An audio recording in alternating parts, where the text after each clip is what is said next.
वृष राशि जिसके स्वामी शुक्र हैं, जो लोग सौंदर्य से भरपूर हैं, और वृष यानी बैल, जुझारू, बहुत मेहनती, हिम्मत ना हारने वाले, लगातार चलने वाले, मुसीबतों को यूं अपने सींग से उठाकर फेंक देने वाले।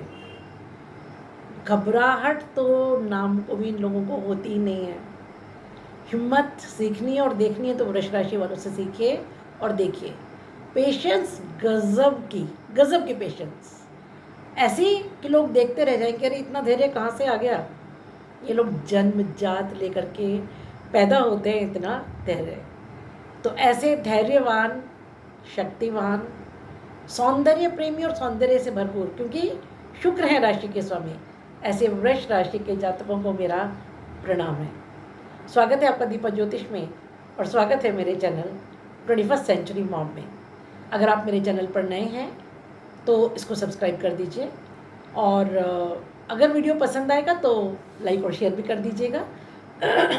बेल आइकन का बटन ज़रूर दबा दीजिएगा, क्योंकि शिकायतें आती रहती हैं, मैडम बाकी राशियों के वीडियोस बनाती नहीं हो।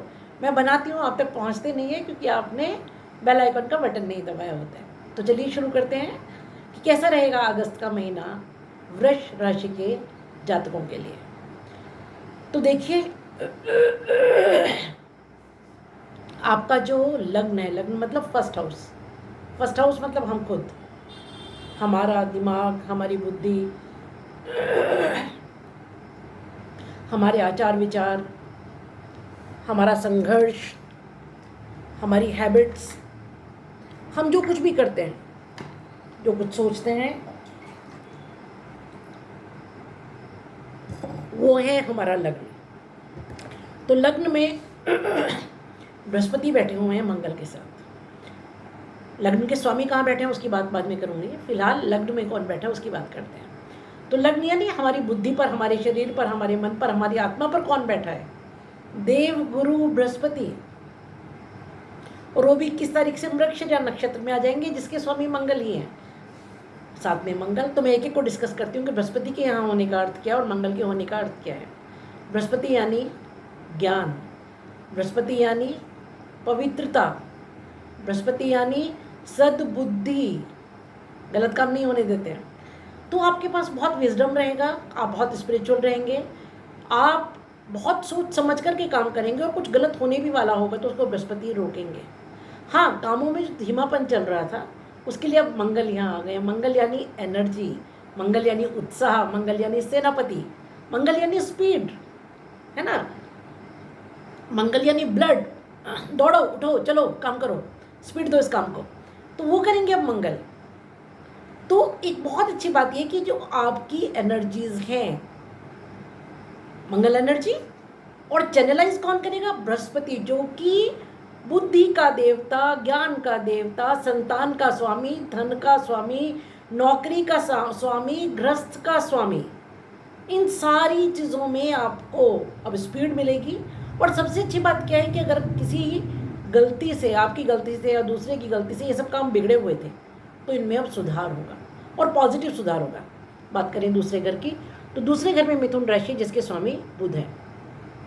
बुध वक्री होकर के 5 तारीख से 28 तारीख तक आपके तीसरे घर में रहेंगे सूर्य के साथ। दूसरा घर आपका कुटुंब का घर, वाणी का घर, धन के संचय का घर। धन आएगा कहाँ से वो देखते हैं हम 11वें घर से, और रुकेगा कितना वो हम कहाँ से देखते हैं? सेकेंड हाउस से। तो सेकेंड हाउस का जो स्वामी जब पराक्रम भाव में वक्री हो रहा है, और वो भी सूर्य के साथ है, 15 तारीख तक सूर्य वहाँ पर है, तो राजकुमार जब राजा की गोद में बैठा होगा, राजा के रथ पर सवार होकर के जब दोनों दौड़ेंगे, राजा और राजकुमार, तो क्या होगा? पराक्रम यानी मेहनत।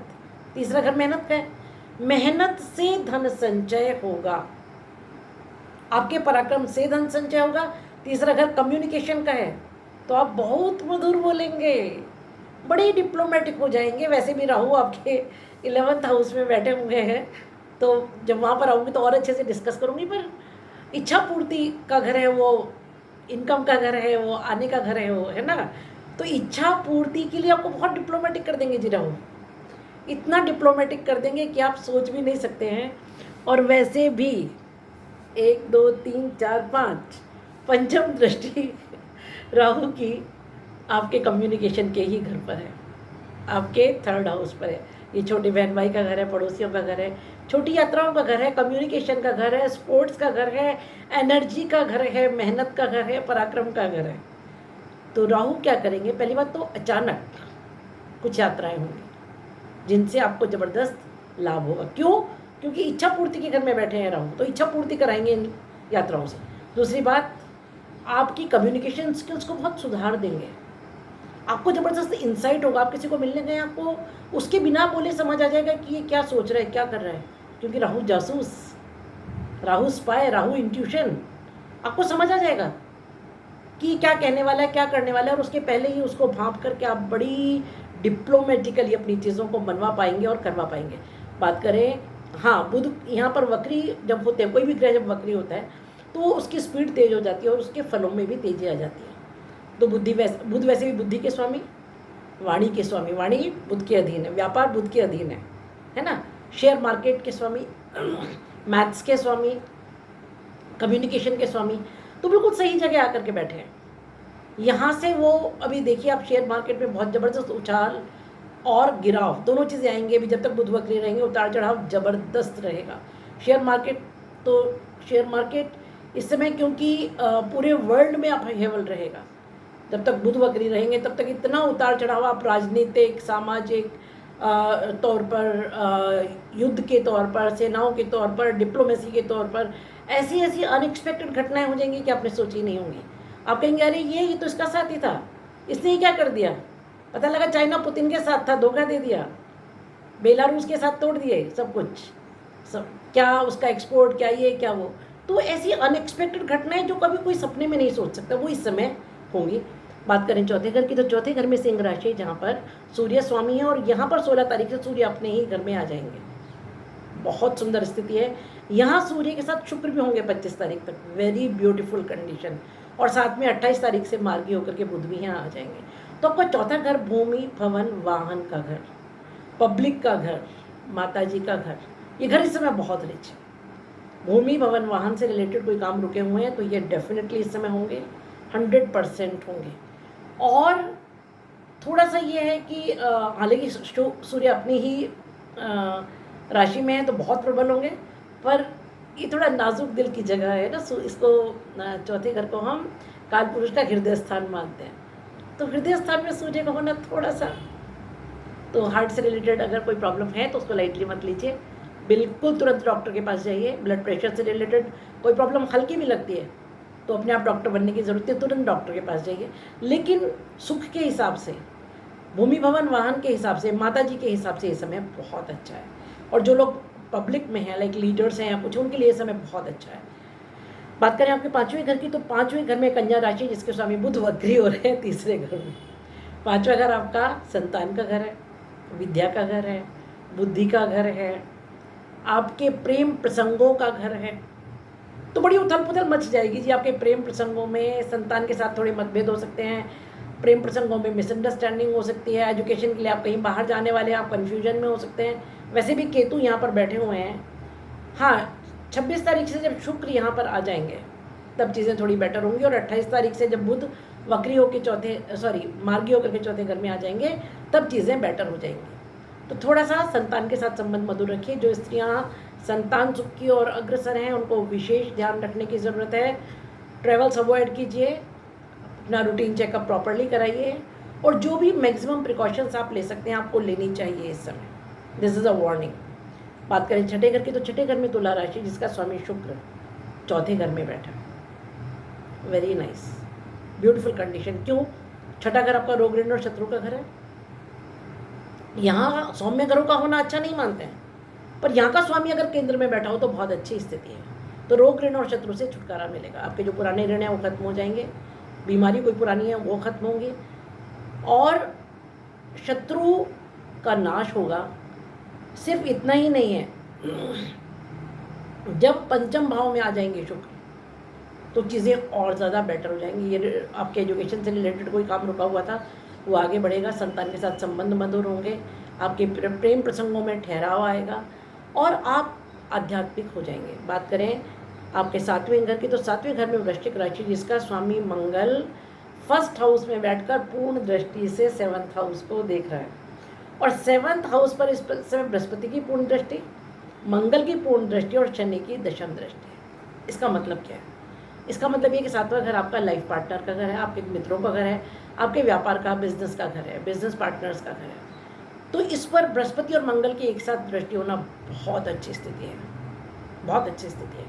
आपके व्यापार में वृद्धि होगी, आपके रिलेशंस बहुत मधुर होंगे अपने लाइफ पार्टनर के साथ, बिजनेस पार्टनर के साथ, लेकिन साथ साथ क्योंकि मंगल और शनि भी हैं तो क्रोध पर थोड़ा नियंत्रण रखिएगा। छोटी सी बात पर फ्लेयर आउट होने की, एकदम गुस्से में कुछ भी मन में आया और बोल दिया, वो करने की आवश्यकता नहीं है, क्योंकि यदि आप वैसा करते हैं तो फिर उसके परिणाम भोगने के लिए भी आप तैयार रहिए।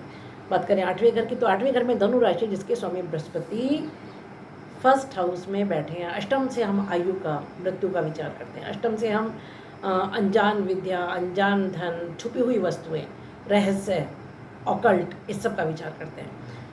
और यहाँ पर मंगल की अष्टम दृष्टि है, तो ब्लड से रिलेटेड कोई प्रॉब्लम है, वो दूसरा घर भी इंडिकेट कर रहा है, तो उसको लाइटली नहीं लीजिएगा, बीपी वगैरह को। बाकी जब अष्टम को स्वामी फर्स्ट हाउस में बैठा हो तो इसका मतलब ये है कि आप रहस्यों की तरफ जाएंगे, ऑकल्ट की तरफ जाएंगे। ये ससुराल का भी घर है, ससुराल से लाभ होगा आपको। और क्योंकि मंगल भी यहाँ पर दृष्टि रखे हुए हैं, तो जो भी चीज़ें हैं उसको, और मंगल की और बृहस्पति की स्थिति आपकी पर्सनल हॉरोस्कोप में कैसी, उस पर काफ़ी कुछ डिपेंड करेगा। पॉजिटिव है तो पॉजिटिव, और नेगेटिव है तो नेगेटिव, उसको स्पीड अप करेंगे, उसको एक्सेलरेट करेंगे, बढ़ाएंगे, तेजी देंगे। बात करें आपके 9वें घर की, तो 9वें घर में इस समय मकर राशि जिसके स्वामी शनि केंद्र में बैठे हैं, दशम घर में, और वक्री हो रहे हैं। इस समय शनि पूर्व भाद्रपद नक्षत्र में, जो कि बृहस्पति का नक्षत्र, बहुत सुंदर स्थिति है। अब जब शनि वक्री होते तो एक घर पहले के फल देते, यानी कि 9वें घर के फल देंगे। दशम घर आपके कर्म का घर है, राज्य का घर है, पिता का घर है। तो वो कह रहे हैं भैया देख कर क्या हो, 9वें घर में क्या रह गया था, क्या छूट गया था, क्या नहीं किया था, उसका पूरा करो, उसी से कर्म पूर्ण होंगे। देखिए 9वां भाव भाग्य, दशम भाव कर्म, और 11वां भाव इच्छा पूर्ति। और 11वें भाव में कौन बैठा है? राहु जी। राहु मतलब धुआं, राहु मतलब unlimited desires, out of box thinking, कितना भी मिल जाए, कुछ भी मिल जाए, शांति नहीं, और लाओ और लाओ और लाओ और लाओ। तो देखिए मैं एक बात आपको समझाती हूँ, एस्ट्रोलॉजी एक रेमेडियल साइंस है। हम जो इतना ये वीडियो आपके लिए बनाते हैं उसका पर्पज़ ये है कि आप समय से आपको बताएं क्या हो सकता है अच्छा और क्या चीज़ से बचना है। तो जब राहु आपके 11वें घर में होगा तो जो आपका कर्म है ना, दशम घर वाला शनि वक्री जो हो रहे हैं, वो क्या करेगा, कोशिश ये करेगा कि आपसे, क्योंकि शनि 10वें घर में तो एक्सट्रीम हार्ड वर्क तो कराएंगे, बहुत हार्ड वर्क होगा, बहुत हार्ड वर्क होगा। लेकिन राहु आपसे कहेंगे कि जो चीज़ें आज तक नहीं मिली है ना, उनको भी लेने की कोशिश करो। साम दाम दंड भेद चार नीति बनी किस लिए? साम से नहीं होता तो दाम से, दाम से नहीं होता है तो दंड से, और दंड से भी नहीं होता तो भेद किस लिए? लेकिन ऐसा कीजिएगा नहीं, क्योंकि राहु जी तो फंसा के चले जाएंगे, बाद में भोगेगा कौन? आप। इच्छा पूर्ति के घर में है, मतलब ये कि इच्छा पूर्ण होनी चाहिए, कैसे भी होनी चाहिए। कुछ भी गलत करो, कुछ भी सही करो, इच्छा पूर्ण करो। लेकिन एक बात और भी मैं आपको बता दूं, क्योंकि आयेश में बैठे हुए हैं, लाभेश में, यानी आने वाला घर। तो राहु जैसे अचानक देते हैं वैसे अचानक वापस भी ले लेते हैं, इसलिए राहु का दिया हुआ बहुत समय ठहरता नहीं है। तो शनिवत चलिए, क्योंकि शनि पूर्व भाद्रपद नक्षत्र में, शनि समय बृहस्पति जैसा बिहेव करेंगे और आपको 9वें घर के भी फल देंगे। और 9वें घर में इस समय बृहस्पति की 9वीं दृष्टि, सूर्य की 15 तारीख तक 7th दृष्टि, और बुध की भी 28 तारीख तक 7वीं दृष्टि। 3 दृष्टियाँ जो ये 9वें भाव पर हैं। 9वां भाव आपका भाग्य का भाव है, पिता का भाव है, गुरु का भाव है, धर्म का भाव है, धार्मिक यात्राओं का भाव है। तो पिता का आदर कीजिए, गुरु के लिए कुछ कर सकते हैं तो वो कीजिए, उससे आपके कर्म में जहाँ कहीं जो कुछ कमी रह गई थी वो पूर्ण होगी। और पुरानी तरफ पलट कर देखिए कर्म में क्या क्या कमी रह गई, क्योंकि जो फल नहीं मिल रहा है वो इसीलिए मिल रहा है क्योंकि शनि अगर लौट करके वक्री होकर के वापस 9वें भाव में आ रहे हैं। भगवान से भी कहेंगे भगवान भाग्य में कहाँ क्या कमी रह गई थी, थोड़ा तुम भी जोर लगाओ ना। तो इस समय ऐसा भी होगा कि अचानक भाग्य भी साथ देगा, वैसे भी 11th में रहूँ तो अचानक कुछ ऐसी घटनाएं हो जाएंगी लाभ के रूप में, बुरी नहीं होंगी, अच्छी पॉजिटिव घटनाएं होंगी, अच्छी घटनाएं होंगी, भाग्य ऐसा अचानक साथ दे देगा कि आपने सोचा ही नहीं होगा। ये एक बहुत अच्छी बात है। लेकिन फिर वही बात है कि जब धन और शक्ति बहुत ज़्यादा आ जाए तो इसको संभालिएगा। बात करें आपके 12वें घर की, 11वें घर में डिस्कस कर चुकी हूँ। 12वें घर में मेष राशि जिसके स्वामी मंगल है। 12वां घर आपके खर्चे का घर, व्यय का घर, एग्जिट का घर, और मंगल बैठे हुए हैं इस समय आपके फर्स्ट हाउस में। तो आपको ऊपर की तरफ लेकर के जाएंगे। कहेंगे थोड़ा भगवान का ध्यान करो, थोड़ा सा जो लोग वेपन्स में डील करते हैं, आर्मी में डील करते हैं, ब्लड से रिलेटेड चीज़ों में डील करते हैं, मेडिकल इक्विपमेंट्स में डील करते हैं, एक्सपोर्ट इम्पोर्ट के लिए उनके लिए समय अच्छा है। बाकी ये कि थोड़ा सा ये एक्सीडेंट प्रोन समय भी है, उससे थोड़ा सा बचिएगा। स्पीड मत कीजिए व्हीकल्स वगैरह पर, थोड़ा सा अपनी स्पीड संभालिए और थोड़ा सा जर्नीज में केयरफुल रहिए। ये है मेरी प्रेडिक्शंस अगस्त महीने के लिए। कुछ रेमेडीज़ मैं आपको बताना चाहती हूँ जो आपको ज़रूर कर लेनी चाहिए। देखिए, अगर कुछ अच्छा करना है तो उसके अच्छा पाना है तो कुछ अच्छा करना भी पड़ेगा ना उसके लिए। तो बृहस्पति क्योंकि आपके फर्स्ट हाउस में है, मतलब हमारे ऊपर है इस समय, तो हो सके तो केले के पेड़ को थोड़ा सा जल में हल्दी डाल करके जल दीजिए एक तो। दूसरे, मंगल फर्स्ट हाउस में है तो हनुमान चालीसा और सुंदरकांड कीजिए। हनुमान चालीसा सुंदरकांड आपके शनि वक्री में भी बहुत मदद करेंगे। जो रिजल्ट्स पेंडिंग रह गए थे, जो आपको चीज़ें मिली नहीं थी, उनको मिलने में मदद करेंगे। और तीसरी बात ये कि दुर्गा पूजा किसी भी रूप में कीजिए, क्योंकि राहु आपके 11th हाउस में है, ताकि आपको सद्बुद्धि दे। ये हैं प्रेडिक्शंस मेरी अगस्त महीने के लिए। अगर आपको वीडियो पसंद आया तो लाइक कीजिए, शेयर कीजिए और सब्सक्राइब ज़रूर कीजिएगा, और बेल आइकन का बटन ज़रूर दबा दीजिएगा। नहीं तो फिर मुझे शिकायत नहीं कीजिएगा कि मैडम वो वीडियो नहीं मिला और वो वीडियो नहीं मिला। मिलते हैं एक ऐसी वीडियो के लिए अगले महीने फिर से। तब तक खुश रहिए, मस्त रहिए। शुभम भवतु, कल्याणम भवतु।